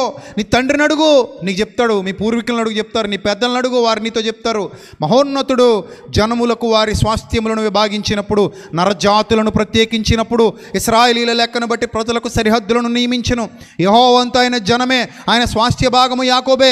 అరణ్య ప్రదేశములోను భేకరధ్వని గల పాడైన ఎడారిలోను వాని కనుగొని ఆవరించి పరామర్శించి తను కనుపాపను వలె వాని కాపాడెను అని చెబుతూ యెహోవాని నడిపించెను. 12వ వచనం, యెహోవా మాత్రమే వాని నడిపించెను, అన్యుల యొక్క దేవుళ్ళలో ఏ ఒక్కడునూ ఆయనతో కూడా ఉండలేదు. అంటే అవన్నీ కల్పితాలు, వట్టివి, అబద్ధాలు. ఆయన ఒక్కడే శక్తి గలవాడు, ఆయన ఒక్కడే బలము గలవాడు, ఆయన ఒక్కడే జ్ఞానము గలవాడు, ఆయన ఒక్కడే సృష్టికర్త, ఆయన ఒక్కడే సమస్తాన్ని నడిపిస్తున్నాడు. ఆయనకు భయపడండి. మూర్ఖ జనమా అన్నాడు, జ్ఞానము లేని పిల్లలారా అన్నాడు, వక్రవంశమా అన్నాడు. ఎంతకాలం మీరు ఇంకా అజ్ఞానంలో ఉంటారు? జ్ఞానవంతులు కండి, వివేకవంతులు కండి, శూరులై దిగ్గున లేచి నిలబడండి, ప్రభు అయిన వానిని కీర్తించండి. వెలుగు నీతో ఉండగా చీకటంటే భయమేలా? కొవ్వొత్తులు ఉన్నాయి, కట్టలు, జనరేటర్ ఉంది, ఇన్వర్టర్ ఉంది, 10 బ్యాటరీలు ఉన్నాయి, కరెంటు కూడా ఉంది, పోలేదు ఇంకా. అప్పుడు కూర్చొని బాబో ఆయన గుండె బాదుకుని చీకటి గురించి భయపడితే ఏడుస్తున్నావు అనుకో, నేను ఏం చేయాలి? వాతెట్టేయద్దు నీకు. కరెంటు పోలేదు, ఉంది, ఇన్వర్టర్ ఉంది, జనరేటర్ ఉంది, 100 కట్టల కొవ్వొత్తులు ఉన్నాయి, ఏంటి 10 బ్యాటరీ లైట్లు ఉన్నాయి, ఇంకేమైనా ఒక 20-30 ఛార్జింగ్ లైట్లు ఉన్నాయి, బ్యాటరీలు ఉన్నాయి. ఏంది నీకు పోయే కాలం, ఎందుకు ఏడుస్తున్నావు నువ్వు అంటే చీకటి అయిపోద్దేమని భయం వేస్తుందండి అన్నాడు అనుకో. కానీ ఏం చేయాలి ఇప్పుడు? నేనైతే లెఫ్ట్ రైట్ తడిగుడ్డతో 4 తడిపి మరి 4 పేకాలనిపిస్తుంది చుట్టి. ఏముందని ఏమీ లేదు, భయపడకు, దేనికి భయపడద్దు. దేవుడు నీకు తోడై ఉన్నాడు, యెహోవా నీకు తోడై ఉన్నాడు, నిన్ను విడివడు ఎడబాయడు. రక్షణ పొందిన బిడ్డలారా గుర్తుపెట్టుకోండి, మిమ్మల్ని తాకాలంటే ఆయన పర్మిషన్ ఇవ్వాలి. మీరు భక్తిగా ఉండండి, మిమ్మల్ని ఎవ్వడు తాకలేడు. మీరు ధైర్యంగా ఉండండి, మీ దగ్గరికి ఎవ్వడు రాడు. అలాగే తెప్పటికి నన్ను 100 సార్లు చంపేయాలడు, పోరాడుతున్నాడు ఎదిరెళ్ళి. వాళ్ళ హృదయాలలో ఉన్నవాడిని తొలగించడానికి పోరాడుతున్న సైనికుడిని నేను. నన్ను ఎన్నిసార్లు చంపేయాలి, నన్ను ఎన్ని బాధలకు గురి చేసేయాలి, నన్ను ఎంత శోధించేయాలి? శోధిస్తాడు కానీ లెక్క చేయం, వేధిస్తాడు లెక్క చేయం, కన్నీరు రప్పించే స్థితులు కల్పిస్తాడు లెక్క చేయం, నిందలు అవమానాలు దూషణలు వినిపిస్తాడు లెక్క చేయం. ఎందుకంటే పోరాడేటప్పుడు ఇవన్నీ పట్టించుకోం. ఏదో దెబ్బ తగలకపోతే మనకే తెలియదు కదా, తగిలించేలా చేస్తాడు వాడు. ఏదో విధంగా దెబ్బ కొట్టాలి. యేసుప్రభుని శోధించినట్టే మనల్ని శోధిస్తాడు. యేసుప్రభు లెక్క చేయలేనట్టే మనం లెక్క చేయకూడదు. వాడు యేసుప్రభుని శోధించాడు, అబద్ధికుడు వాడు. ఇగో ఈ రాళ్ళు రొట్టెలుగా చేసుకు తిను, 40 రోజులుగా బొవ్వలేదు నీకు అన్నాడు. 40 రోజులు బొవ్వలేకపోతే, ఆహారం లేకపోతే నేను చచ్చిపోతానా? దేవుని నోట నుండి వచ్చు ప్రతి మాట వల్ల మనుష్యుడు ఏమవుతాడు? జీవిస్తాడు. Get out, get lost. ఈ లోక రాజ్యములన్నింటినీ ఒక్క నిమిషంలో చూపించాడట. అదే పెద్ద బ్రహ్మ. మెజీషియన్ అడు. నిజంగా ఎత్తాడా ఎడతాడా? అడు ఎవడాడు ఏమిని చూపించాడంతే. చూడండి, అప్పుడప్పుడు ఏదో అంటారు, అరచేతిలో స్వర్గం చూపెడుతున్నాడని. ఎందులో చూపించాడు స్వర్గం? అరచేతిలో చూపించాడు స్వర్గం. అలాగే వాడు చూపిస్తున్నాడు యేసుప్రభుకి భూలోక రాజ్యములన్నింటినీ వాటి మహిమను ఎంతసేపట్లో చూపించాడట. అమ్మమ్మ, మంచి టెక్నాలజీ ఉంది వాడి దగ్గర. ఒక్క నిమిషంలో చూపించాడట. నువ్వు నాకు మొక్కితివా, ఇదంతయు నీదే, అతలబా అన్నాడు. అతలబా. మోషే కంటే బలవంతుడు ఇక్కడ. మోషే పడలేదు నీ మాయలకి. ఐగుప్తు సింహాసనం ఇస్తానంటే మోషే పడలేదు నీ మాయకి. నేను పడతానా? మోషే కంటే గొప్పవాడు ఇక్కడ. సొలొమోను కంటే జ్ఞానవంతుడు ఇక్కడ. కలిగి ఉన్నది ఏది ఆయన లేకుండా కలగలేదు. దేవుని కుమారుడు. ఆయన దగ్గర నీ ప్రతాపాలు. Get out. పోయాడు. ఇంకా సిరాకొచ్చి పోయాడట. కొరకరాని కొయ్యినా, ఎంత కొరుకుదామన్నా కొరుకడ్డు, ఎంత మింగుదామన్నా మింగుడు పడ్డు. మనం మింగలేనివాడు, మనం కొరకలేనివాడు ఈ ప్రపంచంలో ఎవరైనా ఉన్నారంటే ఈయన ఒక్కడే అనుకొని దండం పెట్టి వెళ్ళిపోయాడు. ఏమి ఇవ్వడాడు, ఏమి చేయలేడు. సో ఆయన శోధించడానికి ట్రై చేశాడు, శోధించాడు, అవ్వలేదు. శాస్త్రులను పరిచయాలు పోగేసుకొచ్చాడు, అవ్వలేదు. ఇంక ఇంట్లో వాళ్ళని కూడా రెచ్చగొట్టాడు, అవ్వలేదు. చివరికి పిలాతును కూడా పట్టాడు, అక్కడ అవ్వలేదు. పిలాతు కూడా సరెండర్ అయిపోయి చేతులు కడిగేసుకున్నాడు. అలా ఆవిడొచ్చి చెప్పింది, అరే నాయన పోతావు రే మగడా, పోతావు. రాత్రి కల్లో మిక్కిలు బాధపడ్డానికి నీతిమంతుని జోలికి వెళ్ళకు, జాగ్రత్త. చేతులు కడిగేసుకున్నాడు అంతే. అడలెత్తిపోయాడు, చేతులు కడిగేసుకున్నాడు. బాబు నాకు సంబంధం లేదు బాబోయ్, ఈయన టచ్ కూడా నేను చేయట్లా, నాకు సంబంధం లేదన్నాడు.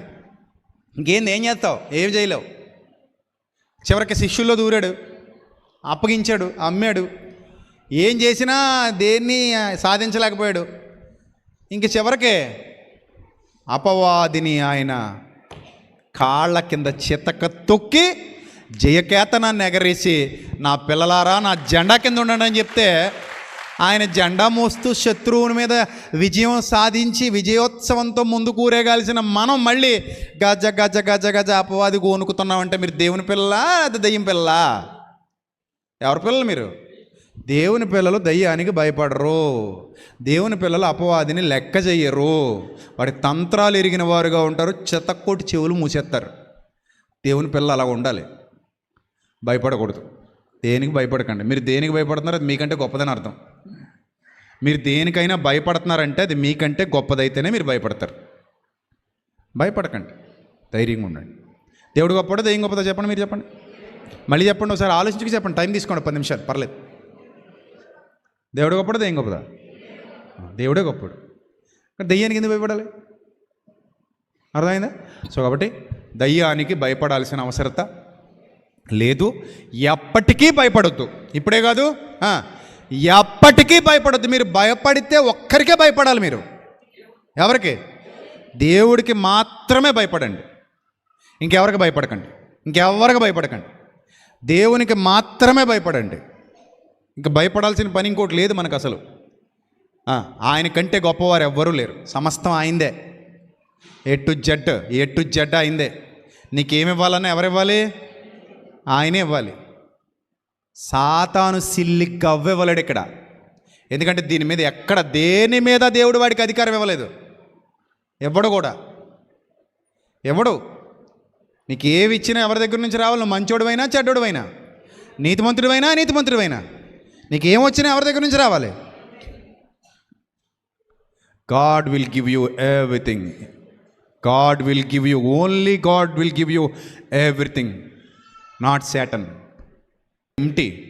అందుకే ఆడి పేరే ఏంటట, ఆడి నేచర్ ఏంటట? అబద్ధికుడు. అరచేతులు చూపిస్తాడు స్వర్గం, కానీ ఆడి దగ్గర ఏముండదు. ఆడి పేరే అబద్ధికుడు.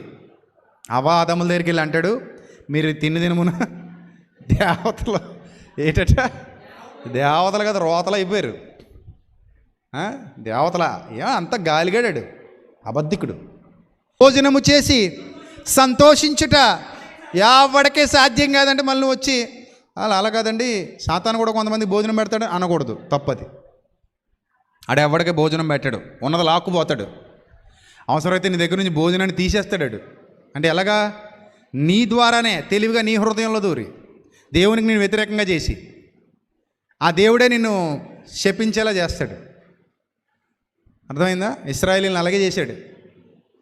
మోయాబు స్త్రీలతో వ్యభిచారం చేసేలా చేసి దేవుని ఉగ్రతాళ మీదకి ఆళ్లే తెచ్చుకునేలా. అంటే నీ వేలితో నీకన్నే పొడిపించగలడు తప్ప నీకేమి ఇవ్వలేడు, నీ దగ్గర నుంచి ఏం పట్టుకెళ్ళలేడు.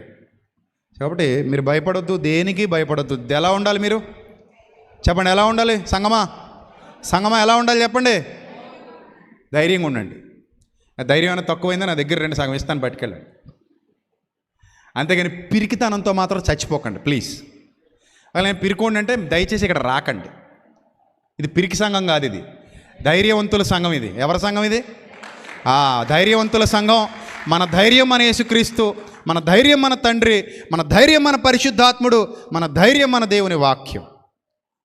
ధైర్యవంతుడుగా బతకాలనుకుంటేనే దేవుని సన్నిధిలో నిలబడు. పిరికివాడు అగ్నిగుండానికి పాత్రుడట. చూసావా ఎప్పుడైనా బైబిల్లో మాట? చూసావు బైబిల్లో మాట? ఎక్కడ చూసావు? ప్రకటన గ్రంథంలో చూసావు. ప్రకటన గ్రంథంలో చదువుతావు ఒకసారి, అది చదువుతావా? ఎవరట అగ్నిగుండానికి పాత్రులు? పిరికోళ్ళు. పిరికోళ్ళు అగ్నిగుండానికి పాత్రులు. ప్రకటన గ్రంథం 21వ అధ్యాయం 8వ వచనం. ప్రకటన గ్రంథం 21వ అధ్యాయం 8వ వచనం. తీయండి, బైబిల్ తీయండి. ఫస్టే రాశాడు. స్టార్టింగ్లోనే ఉన్నారు వీళ్ళు. ఎవరు వీళ్ళు? దేనికి పిరుగుతాను?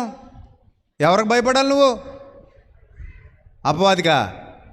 అపవాదికి భయపడితే నరకానికి పోతావు బిడ్డ, జాగ్రత్త, నరకానికి పోతావు. వద్దు, పిరికోడు దేవుని సంబంధి కాడు. వద్దు, భయం వద్దు, పిరికితనం వద్దు. పిరికివారు, అవిశ్వాసులు, అసహ్యులు, నరహంతకులు, వ్యభిచారులు, మాంత్రికులు, విగ్రహాన్ని ఆరాధించేవాళ్ళు, అబద్ధికులు అగ్ని గంధకాలతో మండు గుండంలో పాలు పొందుతారు. ఇది 2వ మరణం అన్నాడు. This is the original death, real death.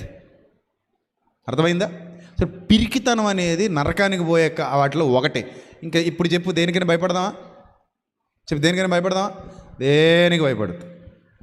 చీకట్లో నడుచుకెళ్ళిపోండి, నిన్ను ఎవడేం చేయలేడు. పావులు ఉంటాయేమో చూసుకోండి, కరిస్తే విషం ఎక్కుద్ది ఫిజికల్గా. అర్థమైందా? అదే ఇనప బూట్లోనే అనుకో, పావు కూడా భయపడక తొక్కి వెళ్ళిపోవచ్చు. అవునా కదా? అంతేనా? కొంచెం జాగ్రత్త వహిస్తాం అంతే. ఎందుకు? వాడి కరిస్తే విషం ఎక్కుద్ది కాబట్టి. చీకట్లో నడుచుకెళ్ళిపోయినా ఏం కాదు. తేళ్ళు ఉంటాయి, కుడతాయి, మంట వస్తుంది. అందుకని కొంచెం జాగ్రత్త వహిస్తాం. అది జాగ్రత్త తప్ప భయం కాదు. భయం వేరు, అగ్ని కాలిపోద్దని జాగ్రత్తగా ఉండడం వేరు, అగ్నికి భయపడడం వేరు. 2 వేరు. అగ్ని కాలుతుందని ఎలా ఉండడం వేరు, జాగ్రత్తగా ఉండడం వేరు, అగ్నికి భయపడడం వేరు. ఈ డిఫరెన్స్ నీకు అర్థమైతే పావుకి అంతే, తేలికి అంతే, జర్రికి అంతే, దేనికైనా అంతే, సాతాను కూడా అంతే. భయపడొద్దు, జాగ్రత్తగా ఉండండి అంతే. వాడు వంచకుడు, మోసగాడు, మాయగాడు. ఆదాము వల్లనే మోసం చేశాడు. అలాగే నిన్ను కూడా ఏం చేయగలడు? మోసం చెయ్యగలడు. కాబట్టి జాగ్రత్త, భయపడొద్దు. భయపడే అంత గొప్ప స్ట్రక్చర్ ఏమి లేదు అక్కడ. భయపడే అంత గొప్ప శక్తులేవి వాడి దగ్గర లేవు. మన దేవుని శక్తి కంటే గొప్ప శక్తి ఏమీ కాదు. ఆడిది పర్మిషన్ అడుక్కోవాలి. ఏం కావాలన్నా ఏం చేయలేడు? పర్మిషన్ అడుక్కోవాలి అపవాది, సాతాను. సో డోంట్ వరీ, భయపడకు, పిరికితనం అసలు వద్దు. ధీరుడుగా ఉండు, యోధుడుగా ఉండు. ఎదిరించు, వాడు పారిపోతాడు. నువ్వు ఎదిరించే ప్రతిసారి పారిపోవడమే. నువ్వు ఎదిరించే ప్రతిసారి పారిపోతూనే ఉంటాడు. ఎదిరించు, పారిపోతాడు. భయపడ్డావా, మీదకి డ్యాన్స్ చేస్తాడు. ఇప్పటికీ చాలామంది భయపడుతున్నారు. కాబట్టి దేవుని ఆత్మతో మాట్లాడుతున్నాను. దేవుని ఆత్మ ప్రభావము చేత రాయబడిన గ్రంథంలోని సత్యాన్ని మీ ముందు పెట్టి మాట్లాడుతున్నాను. ధైర్యవంతులుగా ఉండండి, పిరికివారుగా మారకండి. ఎలా ఉండండి? ధైర్యవంతులుగా ఉండండి, దేవుని బిడ్డలుగా ఉండండి, దేవుని శక్తి చేత ముందుకు కదలండి. అనేకమైన సంగతులు ఇంకా నేర్చుకుందాం. ఇంకా చాలా ఉన్నాయి. ఈ విధానంలో మాట్లాడవలసినవి ఇంకా చాలా ఉన్నాయి. కొన్ని టాపిక్స్ సిద్ధం చేసి పెట్టాను. సెమినార్లో కూడా మాట్లాడతాను. సెమినార్లో కూడా కొన్ని విలువైన సంగతులు ఈ సంవత్సరం మీతో పంచుకోబోతున్నాను కనుక జాగ్రత్త. ఇంకా అనేక మందిని కడదాం. దేవుడు మనకిచ్చిన బాధ్యత ఏంటంటే సంఘాలని నిలబెట్టాలి ఈ కడవరి దినాల్లో, సత్యాన్ని స్థాపించాలి ఈ కడవరి దినాల్లో. నా హృదయంలో ఆయన ఉంచిన ఆలోచన అదే. ఎన్ని నిందలు వచ్చినా, ఎన్ని అవమానాలు వచ్చినా, ఎన్ని ఇరుకులు వచ్చినా, ఎన్ని ఇబ్బందులు వచ్చినా, ఎన్ని ఆటంకాలు కలిగినా, ఎన్ని అవరోధాలు కలిగినా సత్యం అనే జెండా చేత్తో పట్టుకొని, సత్యము బావుట చేత్తో పట్టుకొని ముందుకు పరిగెత్తుకుంటూ వెళ్ళిపోవాలి. దేవుని యొక్క సత్యాన్ని గెలిపించాలి. అనేక మందిని సత్య మార్గంలో నడిపించాలి. అనేక మంది హృదయాలలో భయాన్ని తీసేయాలి, బలహీనతను తీసేయాలి, ధైర్యాన్ని విత్తాలి, శక్తిని విత్తాలి. నా వలే నా తమ్ముళ్ళను, చెల్లెమ్మలను, అక్కలను, అన్నలను అందరినీ కూడా వాక్యంలో పరిపూర్ణులుగా, బలవంతులుగా చేయాలి, ధైర్యవంతులుగా చేయాలి. ఆ ధైర్యమే కృపాసనం వద్దకు మనల్ని తీసుకెళ్తుంది. ఆ ధైర్యమే మనల్ని నిత్య జీవానికి నడిపిస్తుంది. ఒకవేళ నేను పిరుకోడినా పరలోకపు సింహాసనాన్ని పోగొట్టుకుంటాను. ఒకవేళ నేను పిరుకోడినా నిత్య జీవాన్ని పోగొట్టుకుంటాను. పిరికితనం పనికిరాదు భక్తి జీవితంలో. సాతానుకు భయపడటానికి సృష్టింపబడలేదు మనం, సాతానుని ఎదిరించటానికి సృష్టింపబడ్డాం క్రీస్తులో. ఎంతమంది ఒప్పుకుంటారు దీన్ని? నేను సాతానుని ఎదిరించే సైనికురాలని ఎంతమంది ఒప్పుకుంటారు? ఎస్ మనందరం క్రీస్తు సైనికులం. ఎదిరించాలి, పోరాడాలి, గెలవాలి. భయపడి వెనుక తిరగొద్దు. భయపడడానికి ఏమీ లేదు అక్కడ. ఏదో ఉందని మీరు భూతద్దలో చూస్తేనే మీకు భయం వేస్తుంది. ఏమీ లేదు అక్కడ. ధైర్యంగా ఉండండి. దేవుని శక్తి చేత సంగమా మీరు కాపాడబడాలి. ఆ ధీరత్వాన్ని పుణికిపుచ్చుకోవాలి, ఆ వీరత్వాన్ని పుణికిపుచ్చుకోవాలి. శూరులుగా ముందుకు కదలాలి. ప్రభావము చేత, ప్రభు యొక్క ప్రభావము చేత వర్ధిల్లాలి. సంఘాలను వర్ధిల్లింపజేయాలి. ఇక్కడే కాదు, ప్రపంచమంతా ఈ విజయకేతనని ఎగరేసుకుంటూ తిరగాలి. శక్తి చేత కాదనెను, బలము చేత కాదనెను, నా ఆత్మ ద్వారానే దీన్ని చేస్తానన్నాడు. ఆత్మశక్తి కంటే గొప్ప శక్తి ప్రపంచంలో ఏది లేదు. ఒక మాట చెప్పి ముగిస్తాను. ప్రతి దుష్టశక్తి కంటే కూడా దైవశక్తి గొప్పది. ప్రతి దుష్టశక్తి కంటే కూడా దేవుని ఆత్మశక్తి గొప్పది. మనలో ఉన్నవాడు లోకములో ఉన్నవాని కంటే, అది అండర్లైన్ చేసుకుని రాసుకోండి పెద్ద పెద్ద అక్షరాలతో. మనలో ఉన్నవాడు లోకములో ఉన్నవాని కంటే గొప్పడా చిన్నోడా? గొప్పోడు. మరి ఆయన గొప్పడు చేస్తావేటి నువ్వు? వాణి గొప్పని చేస్తావేటి నువ్వు? మనలో ఉన్నవాడే గొప్పవాడు, లోకములో ఉన్నవాడు అన్నిటికంటే గొప్పవాడు.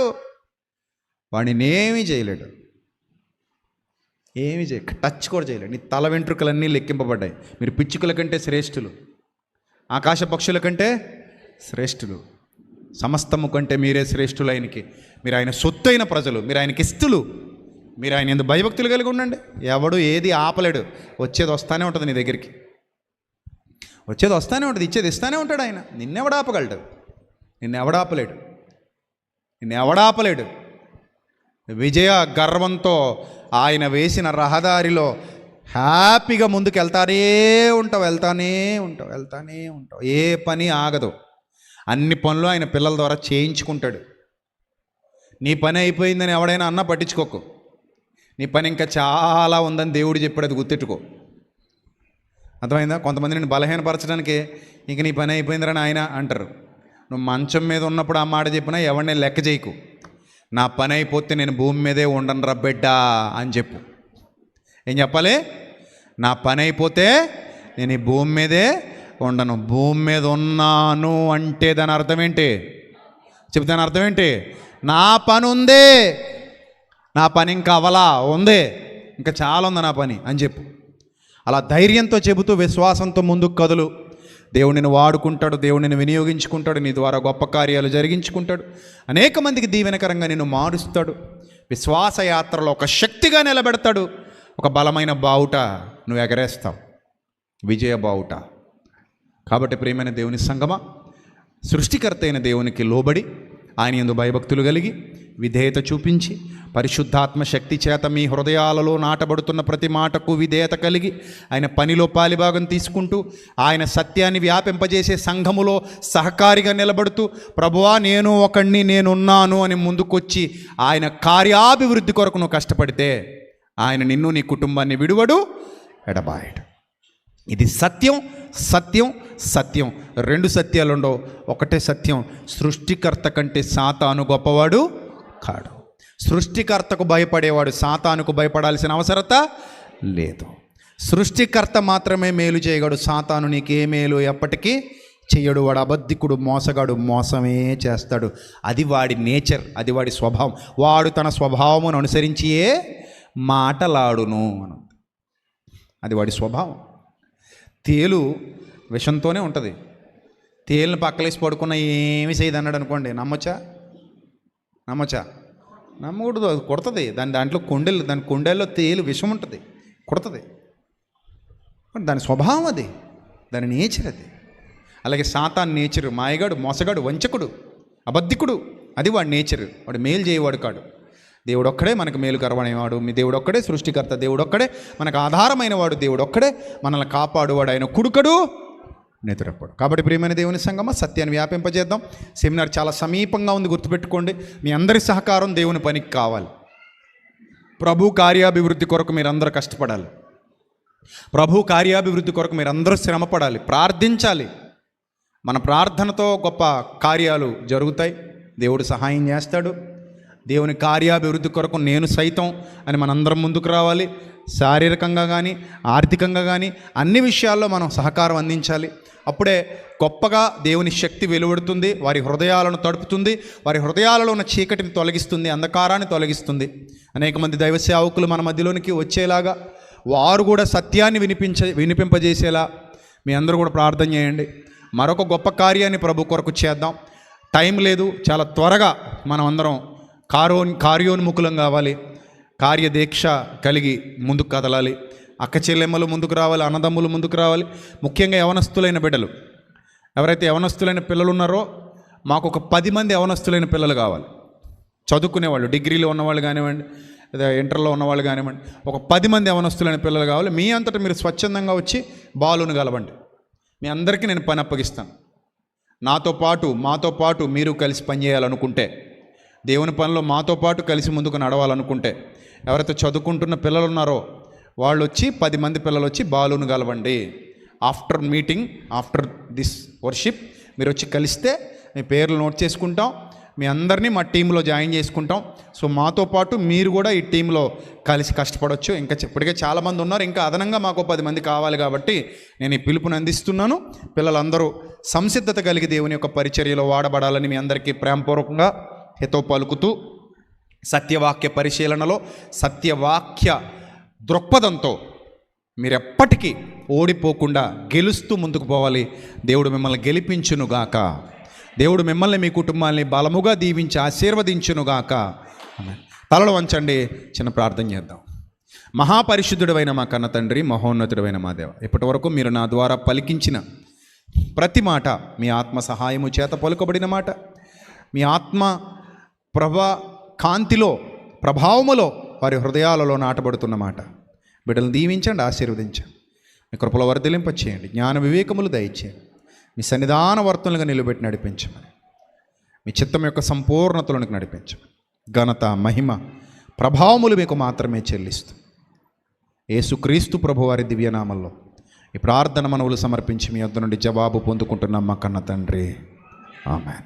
అందరికీ వందనాలు. May Lord bless you all. Love you all. Thank you.